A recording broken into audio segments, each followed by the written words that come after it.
Wow. Grabe. That's our medical mission that we have done October 4 here po in our center. And salamat po sa lahat na unang-una who served. If you served in any capacity, nag-assist ka or you're a doctor or nag-usher ka o nag-preach ka ng gospel, pwede bang tayo ka? So we just want to thank you, we want to honor you. Sige na, dito kayo lahat. I know you guys. Ayan. Thank you so much. Palakpakan naman natin sila. Thank you guys. Ayan, thank you again. And for everyone who gave naman in kind or medicine or in cash, thank you so much. Why are we doing that? Lahat po yan libre, lahat po ng mga medicines. In fact, yung mga pati po pagbunot, meron nga po hindi naman po masakit yung ngipin dahil libre nagpabunot. Oo. Lahat hindi na po sir, libre.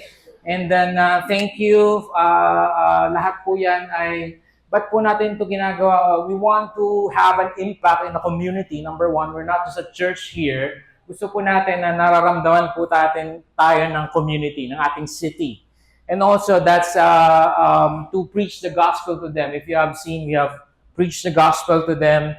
Lahat po sila ay pinag-pray. Lahat po sila ay pinimit siya ng gospel. And this is not just a one-time, big time. Nangyayari po to every Saturday by the same people who stood up, our outreach ministry. We have moved from one community to another community. Dito po sa tinatawag nating what do you call that? Little Baguio or tawag po namin doon Jollycod din. Doon kami kasi nagla-lunch. Okay, saan kayo magla-lunch? Sa Jollycod. Sa likod. Sa likod lang po ng Jollibee yan. And if you have friends there, and hopefully, ang end goal naman po is not just to preach the gospel, but for them to be discipled here. And one by one po, nakikita po natin yung fruits. Again, palakpakan po natin si Lord sa ginagawa po natin. Okay, I miss you for 2 weeks, no? First week, I was in Victory Makati, and then last week naman, I was in Victory Malolos. For some reason, pagka eschatology or end times, ako po yung kinukuha nilang preacher. Tawag na nga po nila sa akin Dr. Doom. Dr. Doom daw. So, but we're gonna land this series today, okay? We're gonna land this series about the great white throne, and we're talking about what happens at the end time. And we're gonna look literally at the very, very last, pwede nyo nang buksan yung Bible nyo, at the very last chapter, 21 and 22. We're actually gonna read little verses from 22. It's literally probably the few last pages in the Bible. And yes, the Bible is 66 books. Okay, 66 books yan. In total, pero do not be, wag kayong malilito na it's 66 different books. Yes, it is. Pero since it's written by one author, it's just one whole book. Diba? May mga favorite akong books, like for example, the Harry Potter series, na you've read something in book 1 na gagamitin pala sa book 7. Sabi ko, ang talino naman ng author na to kasi alam mo na napag-isipan niya na may mangyayari dito na kailangang magagamitin niya dito. And that's the beauty of it. Yes, it's 7 different books, but at the same time, it's one big story, and there are elements in that can be seen at the last. Yung Bible po ganito din. Because the Bible started at the Garden of Eden. Okay, nag-start siya sa Garden of Eden and ends with the city Garden of Eden or New Jerusalem. So, hindi to aksidente. Right? And the beauty of it is that when we see it in one big scope, makita po natin that whatever we have lost in the garden and how I lost the signal as well, ay makikita po natin na i-restore ni Lord sa creation. When God created the Garden of Eden, everything is beautiful. Maganda po siya. Everything is fresh. Everything is fruitful. Okay? Everything is um, productive. Okay? And, meron na ba?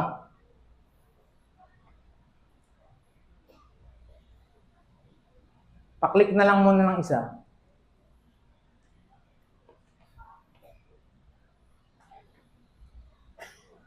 First slide, please. First slide.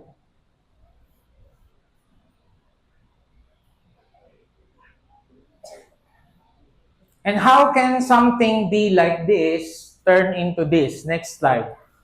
How can something be like that turn into this? Remember, hindi kasalanan ng Diyos yan.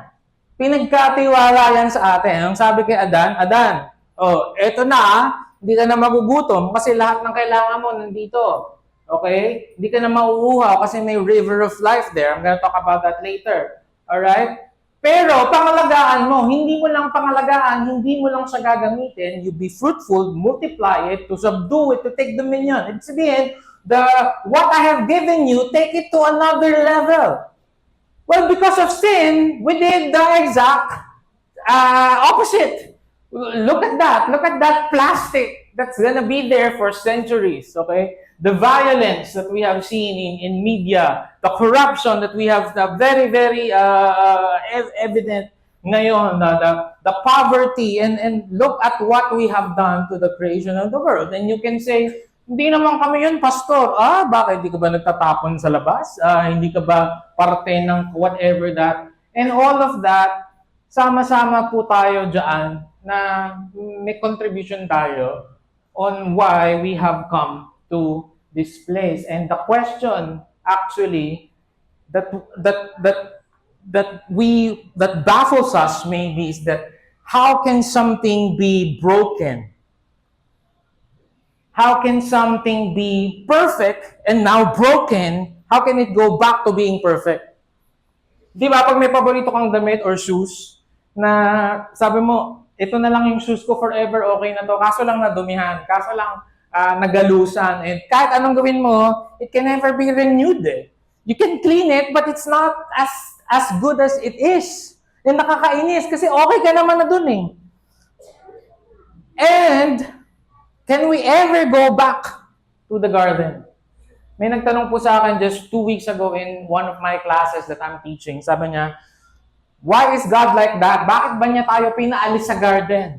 Ba't ba niya tayo pinaalis? Pwede namang nandun na lang tayo. Sagutin ko mamaya yun.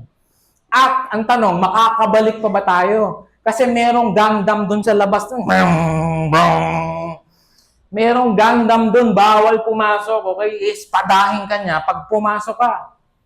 The question is, can we ever go back to that beautiful, beautiful place? In fact, the picture that I showed you kanina, it doesn't do justice on how beautiful Eden will be. So that's what we're going to answer today. I entitled this preaching, From Garden to Glory. Revelations 21, 1-7. So let's all stand up. Can we have a mic, please? As I'll ask you will again to read the scripture for us. Hindi ka na magkakamali, Brad, kasi nasa dulo na ng Bible, okay? Lagi ka na lang di nakakasunod sa amin, pero ngayon makakasunod ka na, okay? Dun sa kaduluduluhan sa likod, Revelation 21, 1-7. You still can find it for some reason. It's on page 603. Okay, Revelation 21, verses 1-7. If you're using the physical Bible on the Bible in the chair, it's on page 603. Okay, let's read verse 1 in 3, 2, 1, go. Then I saw a new heaven and a new earth, for the first heaven and the first earth had passed away. The sea was no more.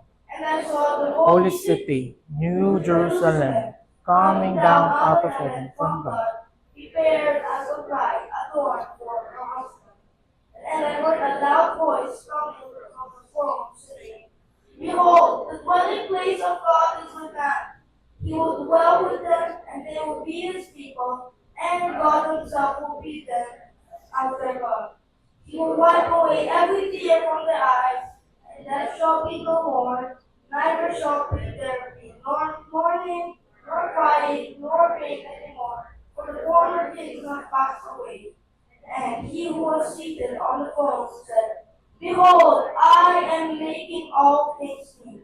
Also he said, Write this down, for these words are trustworthy and true. And he said to me, It is done. I am the Alpha and the Omega, the beginning and the end. To the thirsty I will give from the spring of water to life without payment. The one who conquers will have this heritage, and I will be his God, and he will be my son. God bless the reading of His Word. Lord, thank you. May this bring hope to us today. May this bring excitement, Lord, rather than fear as we end our series today. In Jesus' name, amen.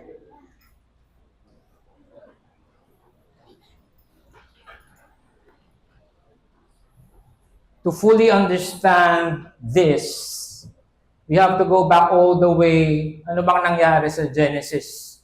Bakit ba nasira yung Eden? Right? You know the story. God created man.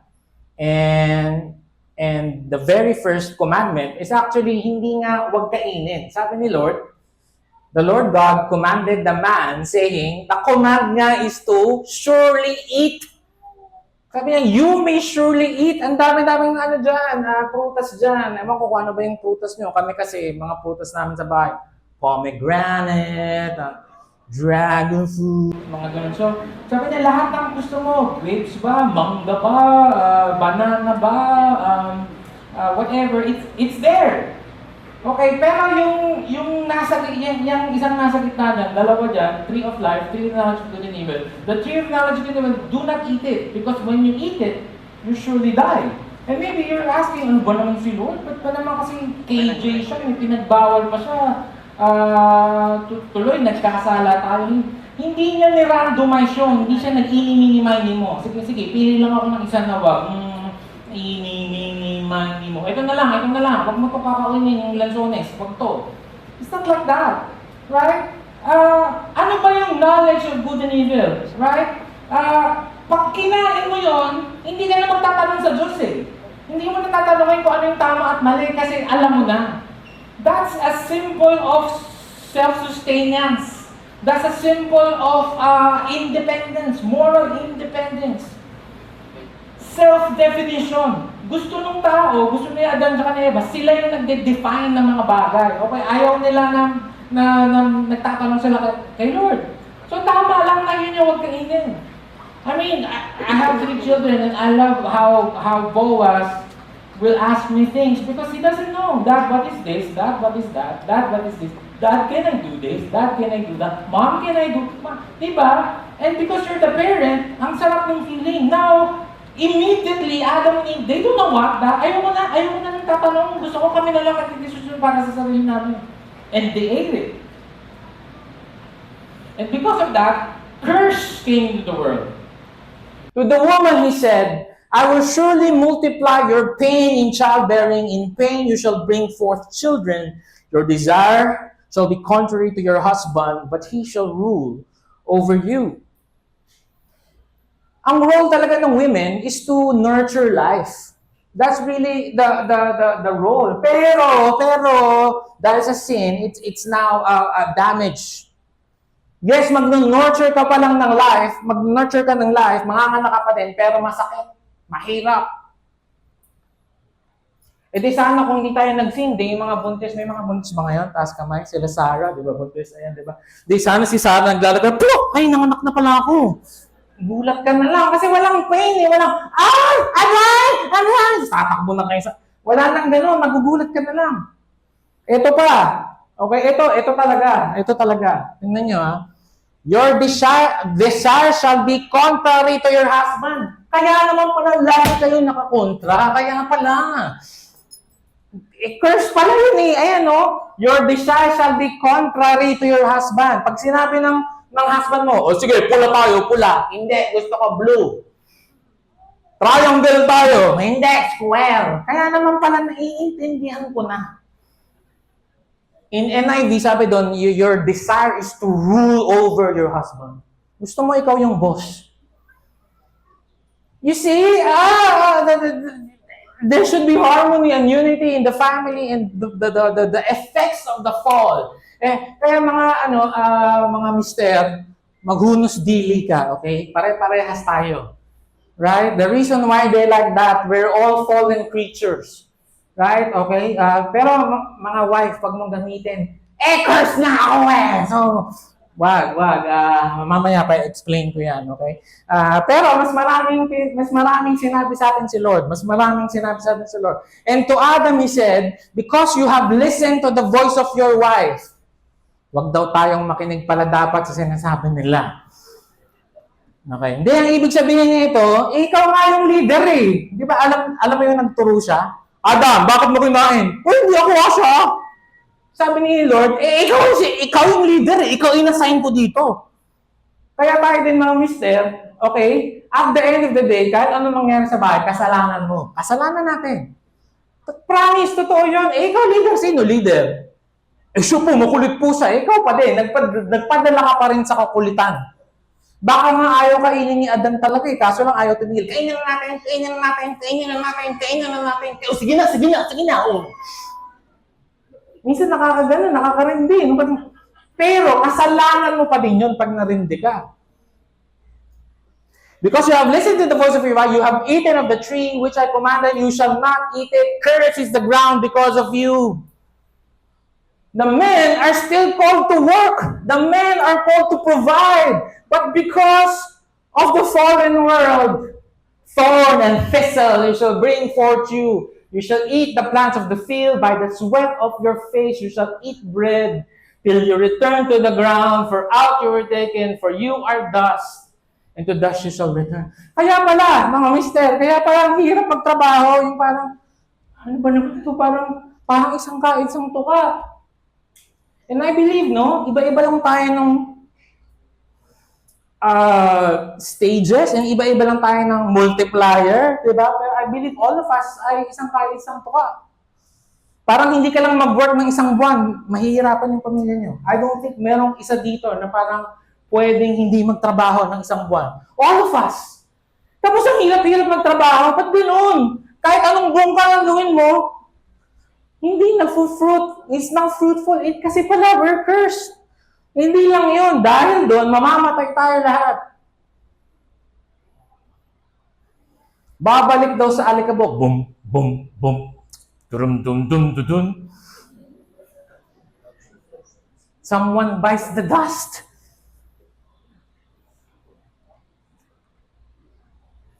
Then the Lord God said, behold, the man has become like one of us, in knowing good and evil. Now, lest he reach out his hand and also of the tree of life and eat it and live forever. Therefore, the Lord God sent him out from the Garden of Eden to work the ground from which he was taken. He drove at the man, and at the east of the Garden of Eden, he placed a cherubim and a flaming sword. Sabi ko sa inyo, may Voltron doon. And that turned every way to guard the way to the tree of life. Tinanong din sa akin to, Pastor, bakit ang salbahe ni Lord? Ba't niya tayo pinalis sa Garden of Eden? Kasi ganito, ito yung sagot, okay? Pag kinain mo yung tree of life, mabubuhay ka forever, pero walang Diyos. At may kasalanan. Anong itsura mo nun? Living death, zombie. Alam niyo, di ba may mga movie na gano'n na parang immortal sila, pero pagod na sila sa buhay nila. 300 years old na ako. Gusto ko nang mamatay. Si Galactus, di ba? Kaya niya gustong kunin yung baby kasi parang, I want to rest. Ganun ang picture, So, hindi natin dapat pini-pursue yung eternal life alone. Because eternal life without peace and restoration with God is a zombie, vampire life na buhay ka nga forever, pero hayapin na alis kasi makakain nila yung tree of life. And the Lord does not want that. It's not an issue of living forever. Kasi yung mga nasa hell, living eternal life din naman sila eh. Pero without the Lord. That's why, wow, this needs to happen, man. Ma-restore yung relationship kay God. So, number one, ano yung mga na-reverse from Eden to the garden, second garden? God's presence was lost, but it will be restored. Then I saw new heaven and new earth. For the first heaven and the first earth had passed away, and the sea was no more. Mabilis lang, I'll talk about the present heaven, or what I call the intermediate heaven. Kung ano yung heaven ngayon. Okay? Ano po ba yung langit ngayon? Yung langit ngayon, nandun si God, nandun yung angels, at lahat ng namatay ay nandoon. Okay? Kasi merong bagong theology ako nadidinig na what they call soul sleep. Pagka daw namatay, tulog ka lang, tapos pagising mo, second coming na. That's not true. That's not biblical. There are 3 verses here. To depart and to be with Christ, for that is far better. To be absent from the body and present with the Lord. Sabi niya dun sa thief, today you will be with me in paradise. Today, he will be with me in paradise. So when we die, as Hebrews said, it's appointed for a man to die once and after that the judgment. So we go to the intermediate heaven, present heaven, or what I call temporary holding area. Kasi hindi pa po yun yung ating final destination. Right? Hinihintay lang natin yung second coming ni Lord sa heaven na yon. Okay? Pero, like what it says here, darating yung time, pag dumating na si God, the trumpet sounds, okay? And He's here, the groom is here, kasabay nun, may new heaven and new earth. Okay? And wala na po, wala na yung lumang earth at lumang heaven. Pati sea. Sea. So, yung mga mahilig mag-beach, sorry. Okay? Wala nang swimming. Hindi na rin makakapag-sunbathing. Bakit wala nang sea? Because sea is always connected to chaos during their time. The Greeks always believed that there's monsters, leviathans under the sea. Right? Also, sea separates us. Si John, literally, he was in the island of Patmos when he's here. Sea separates him from the rest of the world. No one can go to him. Okay? Pero sa New Earth, mga kapatid, wala nang sea. Yee-hee! Ibig sabihin, we can go anywhere. We can go to New Japan. We can go to New Taiwan. Okay, pwede tayong pumunta doon kasi hindi natin kailangan mag-aeroplano. Bakit? Wala nang sea. Pwede nating lakarin. Baka nga nakakalipad tayo like what I've said, right? So, ito yung itsura ng new heavens and new earth, okay? And I saw the holy city, New Jerusalem, aka the new city of Eden, coming down out of heaven from God, prepared as a bride, adorned for her husband. And I heard a loud voice from the throne saying, "Behold, the dwelling place of God is with man. He will dwell with them, and they will be His people, and God Himself will be them as their God."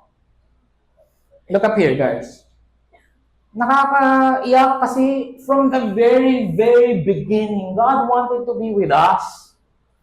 God wants to be with us. Genesis chapter 2, God was walking in the garden.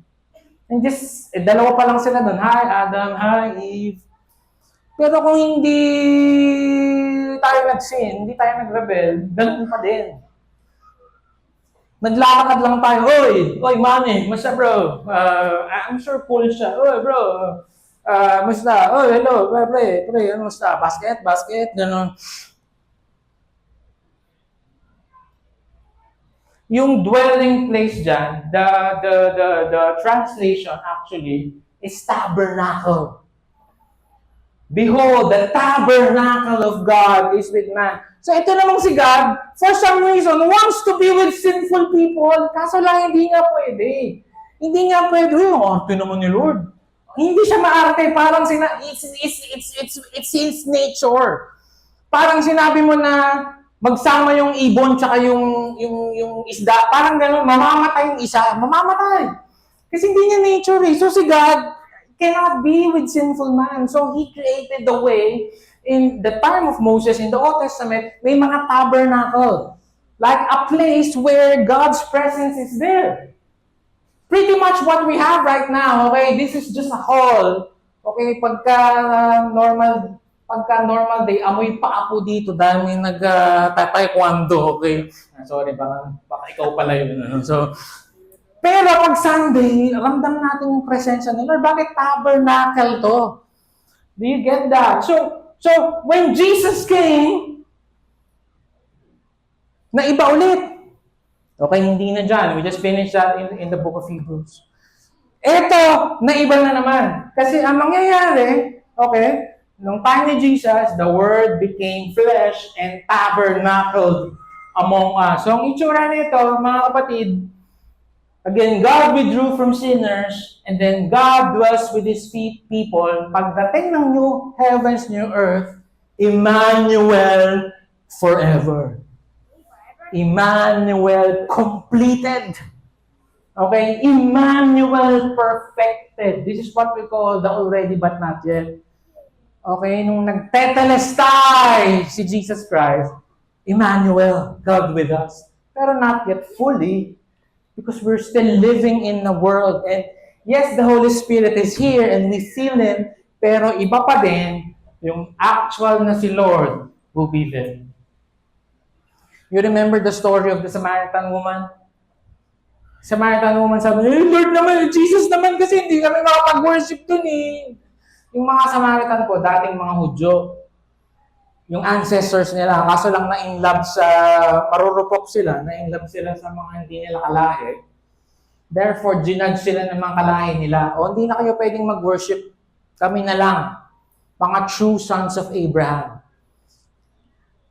Sabi ni Jesus, darating yung panahon, hindi na natin kailangan magpunta dyan sa templo or tabernacle.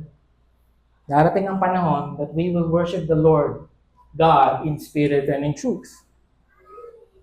It says there in Revelation 21:22, and I saw no temple in the city, for its temple is the Lord God, the Almighty, and the Lamb. Kaya nga mga kapatid, wag nating minsan kasi tayo pa yung nag-aaway-away. Pinag-aaway-away natin yung mga church. Iba kami sa victory. Yung victory mo naman, B, hindi naman V. Yabang mo pa, di ba? So, pinag-aaway natin yung VCF, CCF, KFC, pinag-aaway natin. Pagdating doon, wala naman palang temple. Ibig sabihin, wala. Rekta tayo kay Jesus. There is no more mediator. We've talked about this. So, makipagbati ka na doon sa mga kaaway mong Kristiyano kasi magkakasama pala tayo doon. So what's the picture of this? If we will have a future that we're literally walking with God, and then let's walk with God now. Let's walk with God now. We don't have to wait for that.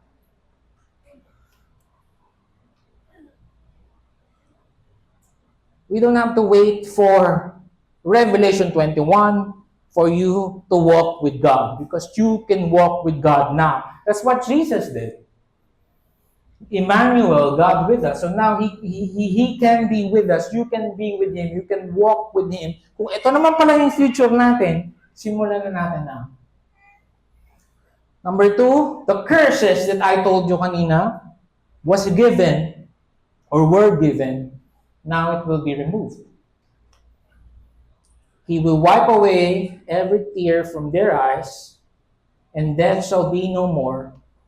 Neither shall there be mourning, nor crying, nor pain anymore, for the former things have passed away. You remember Jesus Christ when He went to Lazarus' tomb? Okay, ano nangyari doon? Shortest verse in the Bible. Ito nga lang yung kabisado mo eh. Ano daw? Jesus wept. Okay, question. Ate Frances, alam naman po niya na bubuhayin niya si Lazarus, di ba?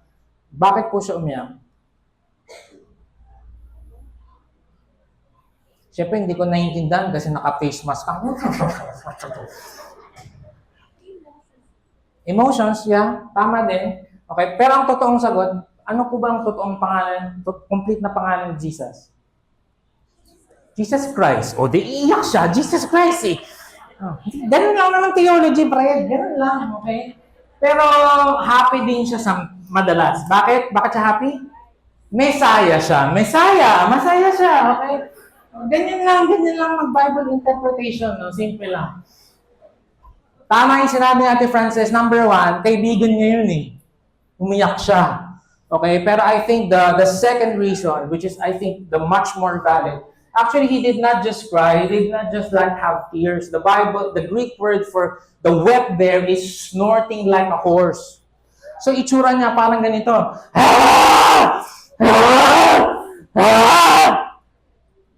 Bakit ganon? Sabi niya, hindi ko dinisign yun. Hindi ko dinisign na namamatay yung tao. Hindi yun ang kalooban ko. Hindi ko dinisign na may nagmumorn. Hindi ko dinisign na may nasasaktan. Hindi ko dinisign na may nagbe-betray. Hindi ko dinisign na nagpapatayan kayo. Hindi ko dinisign na may basura at may korupsyon at may kontraktor. Hindi ko dinisign. That's why he's, hindi niya design yun. Sa mga nangyayari sa atin, hindi niya dinisign yun. Pero we cursed ourselves. So what did he do? What did he did?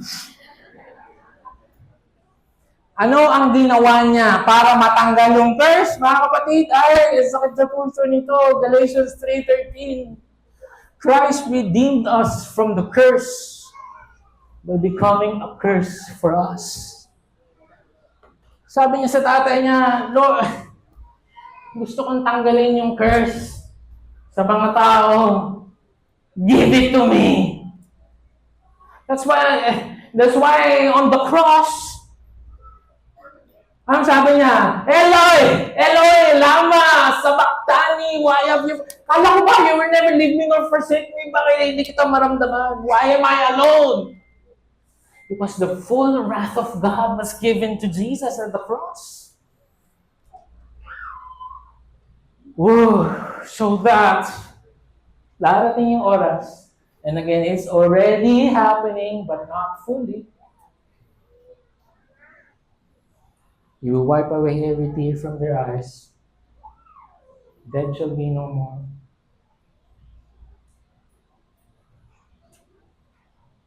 There be no more mourning, nor crying, nor pain, for the former things have passed away.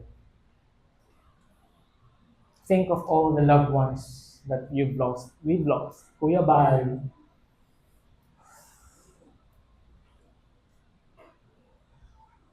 This was prophesied to Isaiah as well. Almost exactly the same. No more shall there be an infant who lives but a few days. Ang pinakamasakit po talaga sa akin personally, yung may couple na nagpe-pray, tapos you're praying with them, tapos, yay, may baby na kami, yay, tapos mami-miscarriage. Ay, sobrang wasak kami, and I don't know what to say to them. I will never forget this. One Mother's Day here in Mikawayan, one mom was sitting here, okay? Kaso kaka-miscarriage lang nila. So, sabi ko, tayo po lahat ng mom, sabi niya ganito, sabi niya, hindi niya alam kung tatayo siya o upo kasi on one hand, she's a mom. On the second hand, on the other hand, she lost her child. And I prayed with her after the service. Sabi ko, why are you sitting down? She was crying. She said, Pastor Ray, we've lost our baby. And sabi ko, you did not lose her. She's in heaven. She's in heaven right now. So you are a mom. So next time, tumayo ka. Because your child, your son, your daughter is already waiting for you. Pero new heavens and new earth, wala na daw ganun. Wala nang mamamatayan na bata. Ito pa, an old man who does not fill out his days. Wala nang Kuya Bal na parang, he was taken so early from us. That's what everyone was saying. My dad, he was just 50 years old, was taken from me from us. Did not get to see his grandson. Okay, pero wala na daw ganun. Wala na daw ganun. They shall build houses and inhabit them. They shall plant vineyards and eat their fruit. They shall not labor in vain or bear children for calamity, for they shall be offspring of the blessed of the Lord. Look at this. Lahat ng mga reversal. Okay? No more echoes the language of Revelations 21 verse 4. Okay? May stability, may peace. Okay? Yung work is worship again. Ngayon, ang hirap ang trabaho, parang wala ka na ng choice, di ba? Parang kanino ka bumabangon. Ganun pa sabi ng Nescafe. Yung kahit ayaw mo nang pumasok, pero, ito nga sabi ko nga sa inyo pagdating ng new heavens, new earth, I believe there's work. I believe there's work. Ano kala dun? Magkakanta, kaya kaya yung maging Kristiyano kasi parang boring, parang for all eternity. This is the day, for all eternity that the Lord has made. Ganun. Gusto niyo ba ganun? Parang mas exciting pa sa impyerno. Nasusunog kami! Parang may excitement pa dun yung this is the day, Ganun kasi picture niya. No. I believe na napapagawa sa atin si Lord. Okay, sabi ko nga sa inyo, baka I'm watching too much sci-fi. O baka sabihin, Jello, Rui, Manny, yes sir, saan tayo pupunta? Punta kayo dun sa sector nebula ng Galaxy 4585. May mga aliens dun na kailangan preach ng gospel. Yes sir, ganun. Baka nga kasi sabi ko naman sa inyo, napakalaki. Our solar system is just part of the Milky Way galaxy, which is part of the one of the billion universes. Anong purpose ni Lord dun sa universe? Meron niya. Tingnan nyo. Or I'm watching too much Interstellar. Either way. Okay? So, again, work will be worship. So, kung work will be worship, edi ngayon pa lang gawin na natin gano'n. Kasi diba, huwag natin intayin yung new heavens, ngayon pa lang, let's treat our work as worship to the Lord.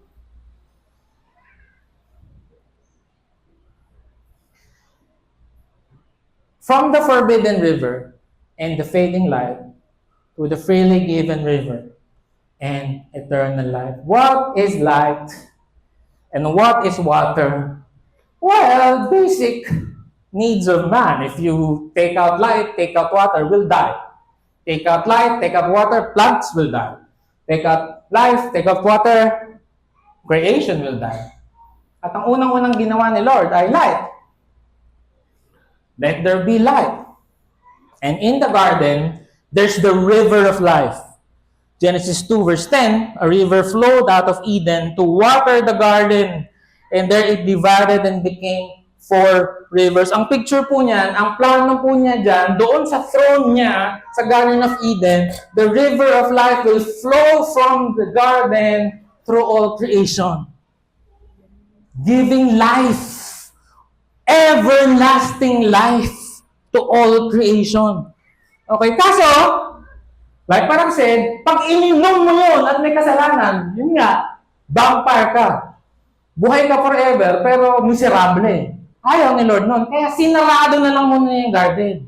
Yun yung sagot doon. Sinarado muna niya, hindi dahil madamot siya. Sinarado niya kasi mamamali na naman tayo ng intensyon. Na gusto mo lang mabuhay ng forever, pero wala ang Diyos, wala si Jesus. So sinarado niya. That's why He changed it. Remember, going back to the Samaritan woman, sabi ni Jesus, di ba sabi niya, pre, boss, painom nga. Sabi niya, makikiinom ka pa? Sungit no? Mainom ka pa kanina pa nga ako dito.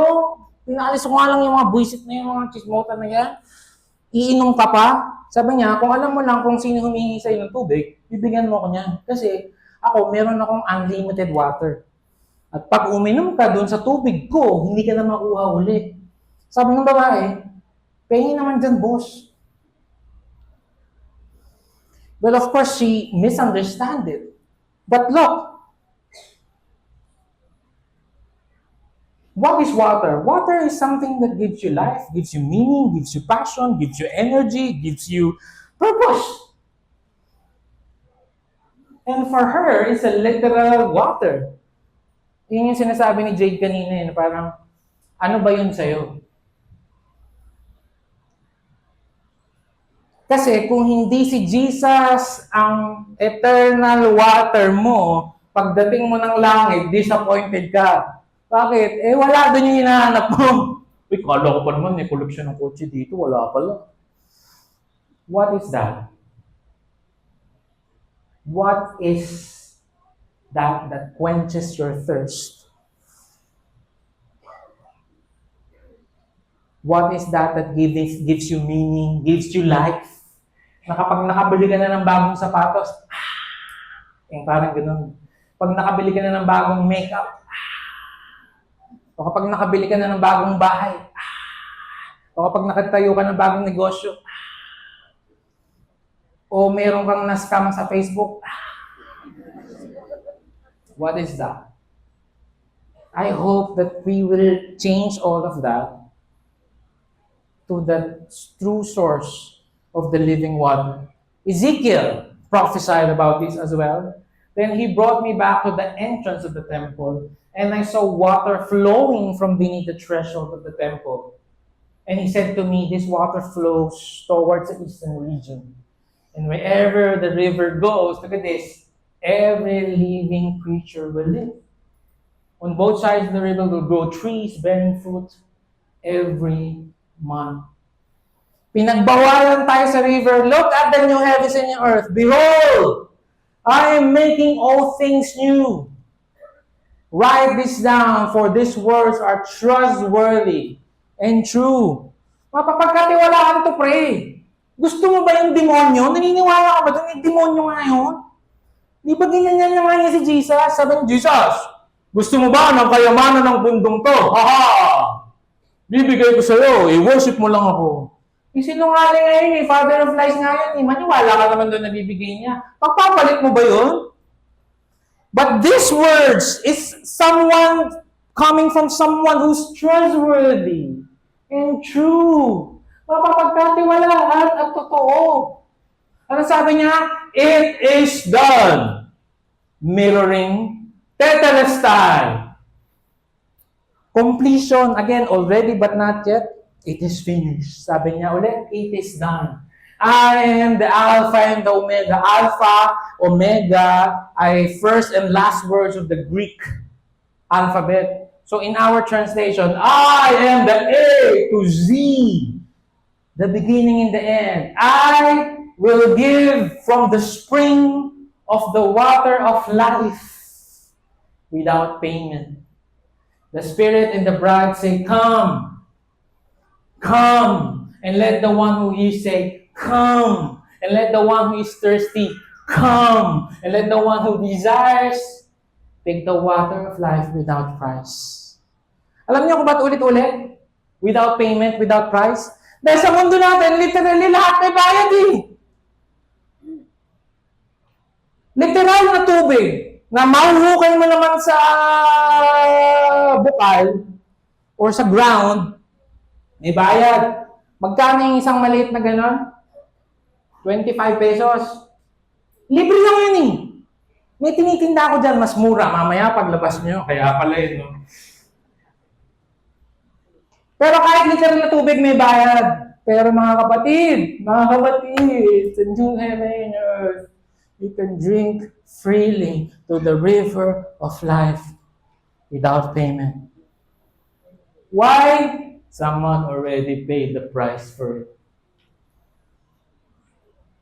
And you will live forever. Yung mga iba sa inyo, iniintay pa yung river of life bago maligo. Wag, boss, wag. Pwede ka nang maligo ngayon. Pero dyan, sa river of life, pwede mong inumin. Ang sarap mag-swimming sa ganun, by the way. Sa may falls, sa DRT, Mother Falls is ano nga yun? Baler, okay? Pero mayroon kaming pinuntahan sa DRT. Remember that? There's falls. Tapos you can swim while drinking the water. Ganon. Ganon din yung river of life. And I saw no temple in the city, For its temple is the Lord God, the Almighty, and the Lamb. And the city has no need of sun or moon to shine on it, for the glory of God gives it light, and its lamp is the Lamb. By its light will the nations walk, and the kings of the earth will bring their glory into it. And its gates will never be shut by day, and there will be no night there. Kung nagtatrabaho ka sa Meralco, malas mo, boy, wala na. Pagdating sa New Heaven, New Earth, di ka na kailangan. Ba't pa kailangan ng ilaw? Si Lord na ang ilaw. Ay, grabe yun. Sobrang nagdiliwanag si Lord. Ano parang, at hindi na magagabi. I believe this is both literal and symbolic. Literal na wala ng gabi. At number 2, night is always connected to dangers. Di ba? Kaya nga sabi sa atin, nung nagbabike ako, dati, anak, umuwi ka bago magdilim, ha? Delikado. May napanood ba kayong horror movie na umaga? Wala, di ba? Meron ba? Sabihin niyo sa akin, yung lumabas sa umaga, wala, laging madilim. Pagdating dito, brother, umaga na lagi. So, ano ang application nun sa atin ngayon? Okay? Sabi ni Lord, tingnan ito, whoever believes in me, rivers of living water will flow from within them. Guys, out there are people who are thirsty for worldly things, thirsty for fame, thirsty for likes, thirsty for relationships, thirsty for money, for whatever. But all of them, pag nakuha na nila yun, they will just find out na wala pa lang kwenta. Sabi nga ni Solomon, this is useless. Vanity is useless. So, kapatid, hindi na natin kailangang intayin yung Revelation 21. Pwede nang uminom ng mga taga-City of May Kawayan ng rivers of giving, living water from you. So, wag mong pagdamot. Also, sabi ni Lord, in a light full of darkness, you are the light of the world. So, we shine. We shine. Kasi, darating yung araw, the rivers of life will be flowing. The light of God will shine. I'll call the keyboardist. And the angel showed me the river of the water of life, bright as crystal, flowing from the throne of God and of the Lamb, through the middle of the street of the city. Also on either side of the river, the tree of life. Remember, bawal kumain ng tree of life. Kasi nga, pag kinain mo yan, ininom mo yung river, mabubuhay ka forever. Pero ito daw, tingnan mo, the river, the tree of life, with its 12 kinds of fruit, yielding its fruit each month. Di ba ngayon, seasonal yung ano? Bawa gusto mo, oy, parang gusto ko ng lantones. Ay, hindi pa, November pa. Di ba? Wala. Ganon. Ngayon, pagdating ng heaven yung earth, hindi. Walang season-season. Kung anong gusto mo, nandun. It's there. The leaves of the tree were for the healing of the nations. No longer will there be anything accursed, but the throne of God and of the Lamb will be in it, and His servants will worship Him. They will see His face. Ito yung pinakagusto ko. Ito yung pinakagusto ko. Remember, you cannot see the face of God and live. Why? Para kang lamok na pumasok sa electric fan. Ganon. Pero ngayon, pray. For the very first time, no one has ever seen the face of God and live. But for the very first time, God will be there. And He will be our God. We will be His people. Restore. Restore. And His name will be on their foreheads. And night will be no more. They will need no light of lamp or sun. For the Lord God will be their light. And they will reign forever and ever.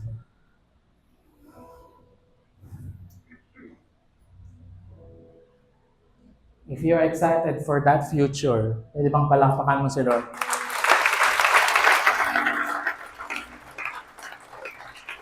Let's all stand up. We're gonna do communion, but I'm gonna explain something different.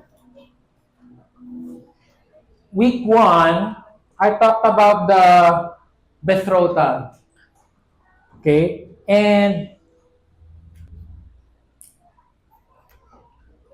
before the new heavens and new earth, may mangyayari munang kasalan. Okay, kasalan ng bride, which is us, and the Lamb, Jesus Christ. Right?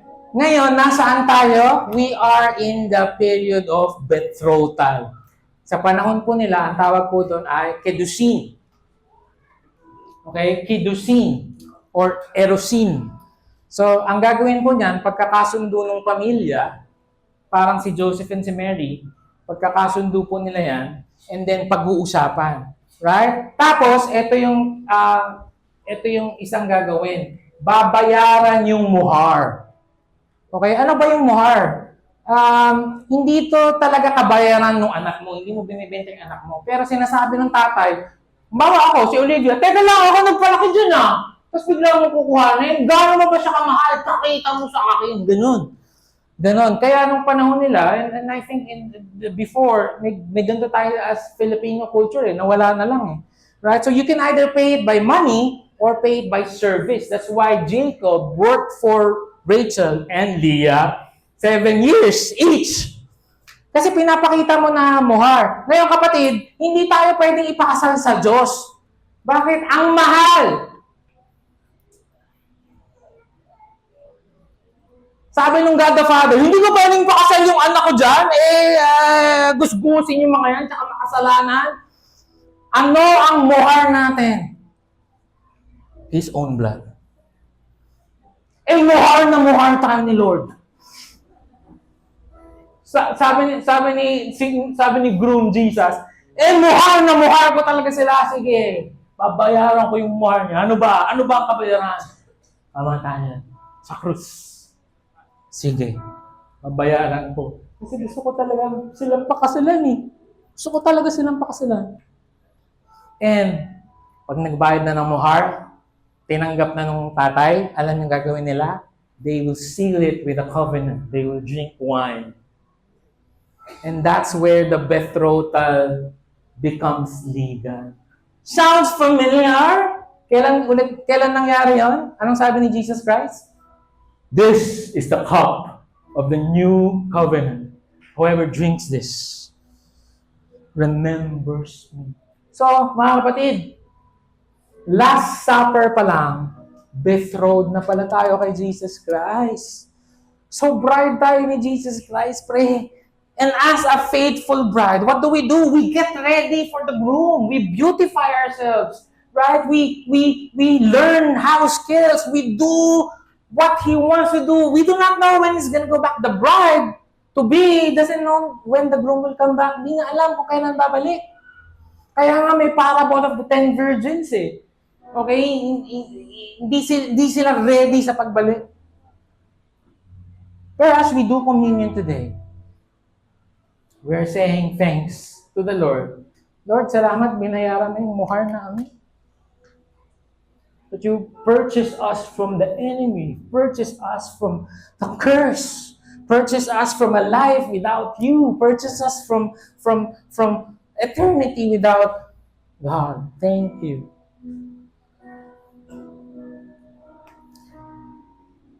And that's another perspective in communion, right? This is the covenant of the bride, which is us and the church. So as we hold the bread, can you show the verse, please? On the night when he was betrayed, he took the bread, he gave thanks to it, and says, "This is my body that was broken for you." Itong body po na to, ang muhar, para makakasal po tayo sa church. It was broken so that we can enjoy the things that I said kanina. God's presence restored, curses removed, and the river and the tree of life given. This is my body, which is for you. Do this in remembrance of me. Church, bride, this is the body of Christ broken for you. Say, thanks be to God.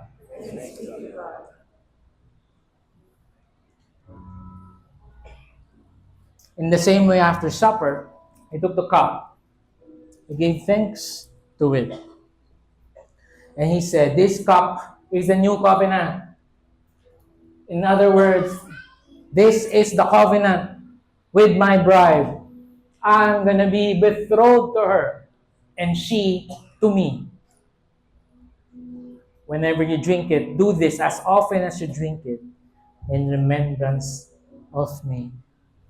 This is the blood of Christ shed for you. Say, thanks be to God. Salamat, Lord, for that wonderful future. So, Lord, sana hindi po namin pagpalit that future for anything else in this world. May we be a faithful bride waiting for the groom. May we ready ourselves, Lord. May we invite many people to that marriage supper of the Lamb. Kasi aanin namin napakaganda nung kasal na yun. It's gonna be a wedding for eternity. But what if my brother is not there, my mom is not there, my best friend is not there? I don't want that, Lord. So to ready ourselves as bride, give us the grace. Thank you, Lord, for you have removed the cursed, for being the curse for us. Thank you, Lord, that relationship with you is restored. Thank you, Lord, that all of us will have eternal life, not in hell, but in the new city, where there be no more mourning, nor crying, nor pain, for the former things have passed away. Lord, lahat po ng mga pinagdadaanan namin ngayon, lahat ng problema, lahat ng challenge, lahat ng hirap financially, Lord, lahat ng mga relational dysfunction, Lord, mahirap, masakit, but it's nothing compared to what's in store for us. Thank you, Lord. There is no other response but to worship the Lord in full surrender and trust. Thank you, God. Pwede ba, again, pinakamalakas na palakpak, King of Kings, and Lord of Lords.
we're so excited, God.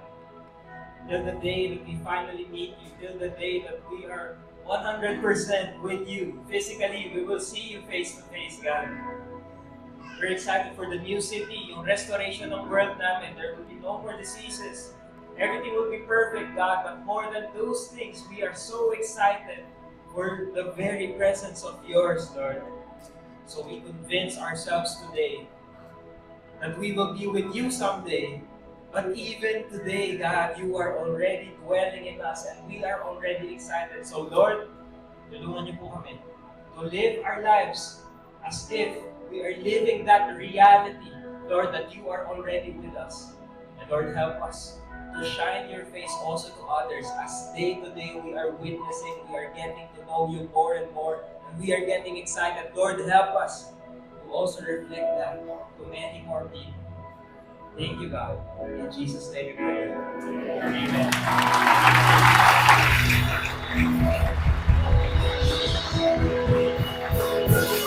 Thank you, Pastor Louie, for that message. We are so excited to be with God na. Pero before we head on, okay, hindi pa natin i-meet si Lord. Gusto niyo na ma-meet si Lord?